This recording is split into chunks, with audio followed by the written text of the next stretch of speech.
Oh, man. No coach has blown more elimination games than Doc Rivers. And I don't like to do this, but yeah, you do. No, I really don't, because part of the reason why he's always in elimination games is because he's always in the playoffs. Like, you know what I'm saying? Like, you have to have you're cutting off the line of success at a certain point, right? Because it's not like if I had told you that Doc Rivers had missed the playoffs more than any, like, that's okay. All right, now we're talking something. However, it was wide open for this to be a Jokic versus Embiid and finals. Yep. About, I don't know, 3-4 days ago. Yep. There was a time in that game, Philly Embiid and Harden walking up the court down the stretch. PJ Tucker. The game was over. Like, PJ Tucker 6'4", right? And he got in Joel Embiid's ear. Embiid had to kneel down at the free throw line. But he went and got in Embiid's ear, and I thought, okay, maybe we'll see something here. PJ Tucker, fiery guy, champion, been a role player on championship teams, but a guy who's still going to play 30-some minutes a game, that type of guy. I'll tell you what, man. I need to see more fight out of the 76ers because Boston looks broken. They're giving it away. Nope. Just take it, Philly. Just take it. They can't take it, though, and there's a couple of reasons why. Number one, I did a show about 2 years ago on Doc. We had like a 30-minute segment on Doc Rivers. Listen, he's a really nice human being. When my nephew Kendall was at Carolina and Austin was at Duke, like, we met the guy. We talked to the guy. The Rivers is a good family. They're good people. That's why I cheer for Austin Rivers, even though he is a Blue Devil. He really cares about his players and their children and all that good human stuff. But at the end of the day, your job as a head coach is to win. You got to draw up a play late in games on that dry erase board, some X's and O's over there on the sideline. And just too many times his teams just don't go through. And it's got to be one or the other. You've coached a bunch of superstars. So what's the common denominator, Doc? It's Doc Rivers. He's a nice guy. Sometimes in pro sports, nice guys finish last. When have you ever seen him like really get in a player's ass? He said it was okay, and he didn't care that James Harden went to Vegas and then turned around and had just a horrible game because maybe you're not really. Well, he went to Vegas, then had the 40. Then had the 40. I'm sorry. He had the 40. Did he go to Vegas to unwind from the bad game? Because he had the bad shooting game. No. He went to Vegas and had 40 in game one. That's the rhythm of that. Before game one. Okay, so I got that part backwards. But just the simple fact that maybe he should have went to Vegas before game 2 and 3. Okay, there we go. Well, maybe just don't go to Vegas. I understand the 40, but maybe just don't go to Vegas. Maybe stay locked in. Maybe you have the coach that actually puts that in your ear and just has, listen, this is lock-in time right now. This ain't Vegas. You got plenty of time for that. Embiid, I understand he's the MVP, and I don't dislike Embiid like people think I do. But there's a few things about Embiid that I keep bringing up to people. He falls like the autumn leaves in the DMV. You know it's coming down. You know in late September, early October, the leaves are going to turn colors on the trees back east where I'm from, and they're going to fall to the ground. I know Embiid's going to be on the ground 6 to 8 times a game. My best player can't be on the ground all the damn time. And flopping to be as big as he is, as heavy as he is, as strong as he is, as thick as he is, a lot of jump shots, a lot of Al Horford. Al Horford is 55 years old, and he's got Embiid pump faking and thinking. You should be dominating Al Horford at this point of his career, and at the point you are at your career. This Philly, they blew the other night. Totally blew the other night. And Jayson Tatum tried to help you out. Jayson Tatum started like what? 1 for 13, 1 for 14, and then you let him just bang 16 in the fourth quarter in your face and bring them back and win the game and send this back to Boston. I have no faith Philly wins tomorrow. This is going to be another early exit for Embiid. He's never been to the conference finals. The last time this team's been to the conference finals, back in 2001 when Mr. AI Bubba Chuck the answer won the MVP. They're not winning this game. I have no confidence that they win tomorrow. Boston puts them away and moves on to the Eastern Conference Finals against the Miami Heat, which is going to be a great series, I think. It's crazy to think that Andre Iguodala is sitting on the bench for the Warriors right now, recovering from a hand injury, and he was supposed to be the other AI after he got drafted. I mean, got drafted there 20-something years ago. It's just incredible to think about. Yeah. This is I thought that Philly would take this series when they went up to 3 games, because at that point we had seen up and down from Harden. But we really hadn't seen Embiid really put his force in the game, and he started to now. But again, he's kind of sometimes, and like you said, he'll spend a lot of time on the ground. I think a lot of that has to do with trying to land in such a way that he doesn't injure himself coming down. But I mean, at the end of the day, you do have to. It takes some.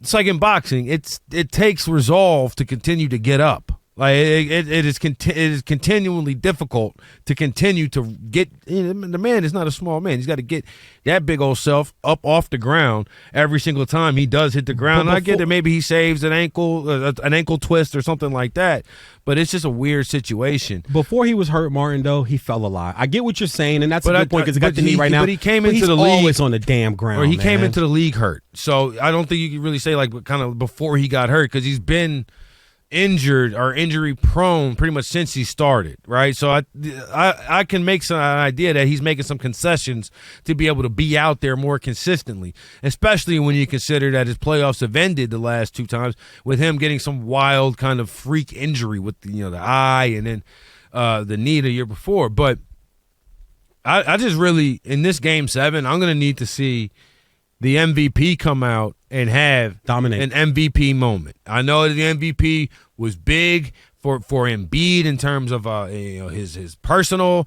He was super into it. You saw him when he got the award. He's in tears. He's in tears when he misses the award. Outstanding. And it seems like winning and losing does matter to him in a way that is at least. I mean, you saw him after Kawhi hit the ding ding ding ding in shot in Game 7. He was crying hard. He's walking to the locker room. He's balling. Like he wants to win. It seems as if he really. So here's the thing.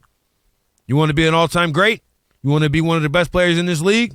You want to be considered and talked about as one of the best players in this league? You go do what Steph Curry did in Game 7. It's right in front of you. You go do what Steph did in Game 7. On the road. You know what I'm saying? Game 7 in the first round. It's right. It's you do right what in Steph front did of you. in was it Game 5 of the second round. Yep. You know what I'm saying? Hey, Game 6 in Boston in the finals. We're gonna go year. get this done. Yep. We're gonna go get on my it done shoulders right here. Yep. Here I come. Get on my shoulders. That you want to talk about as bad as Philly has been throughout these opportunities to close it out, and as listless as they have been throughout these opportunities to close it out. Yeah. Jayson Tatum has been invisible offensively. And I'll give him his credit because he's still playing defense. He's getting rebounds. He's out there being effective everywhere but offensively. In the first quarter, and like to your point, in the last game, was up there in one of the, I think it was Michael Jordan and Charles Barkley were the only 2 other players who had started like 1 for 10 in the first half of a playoff game. And he ends up finishing that game with a 15 or 16 points. But it was funny money, right? It's a lot of step-back threes that he's able to hit. 3 threes in a row. Hit 3 threes in a row. So, boom, there you go. That's 9 points. All of a sudden, that stat line looks a little worse. If you actually, as VJ says, put on the tape, the boy is ghost mode in the first quarter. Here's my thing with Jayson Tatum. And I Chris Broussard and I remember filling in when he got drafted on The Odd Couple, and I told him I would have taken Tatum over Lonzo Ball. He said, yeah, me too. I love Tatum coming out of Duke. I thought he had all the tools. He reminded me a lot of Tracy McGrady, but just not the explosiveness, like the quick explosiveness that Tracy McGrady had, but his scoring, his length, be able to defend on the perimeter, things of that nature, and pass and be able to get on the board and rebound good as a guard.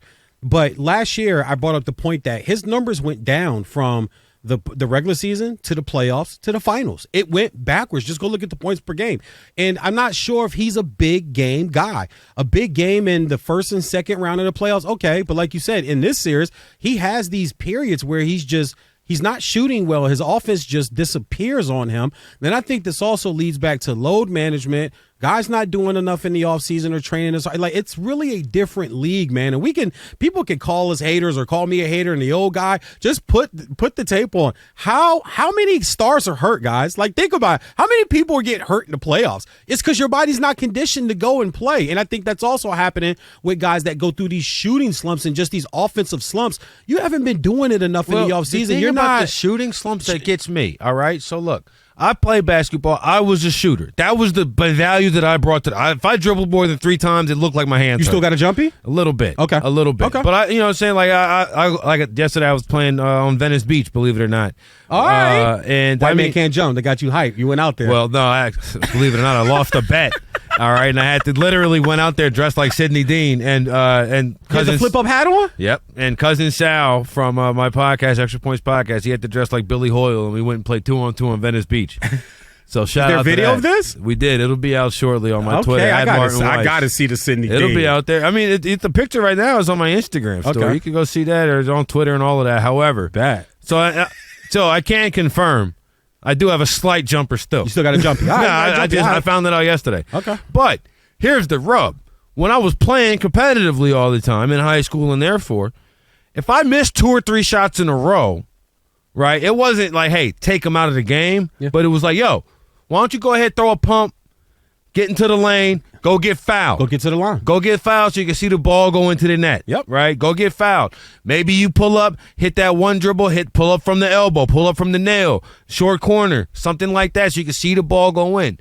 And under Joe Mazzulla, he's unapologetic about it. He's like, we want threes and layups. We want threes and layups. We want threes and layups. Yep. And when you play basketball as a math problem, I understand what you're saying. When you play basketball as a math problem, that's how you end up going 1 for 10. Yep. I really believe that. He's just shooting jumpers. Because you're just shooting jumpers by that point, right? Because you go to the rim, you start affecting people, you start imposing your will, quote unquote, on the game. Yep.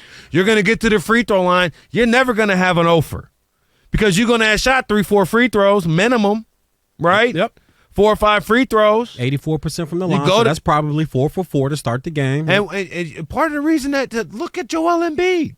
Part of the reason why he's so doggone dominant is because he scores 10 points a game with the clock stop. From the line. Right? Mm-hmm. He doesn't have to work for those.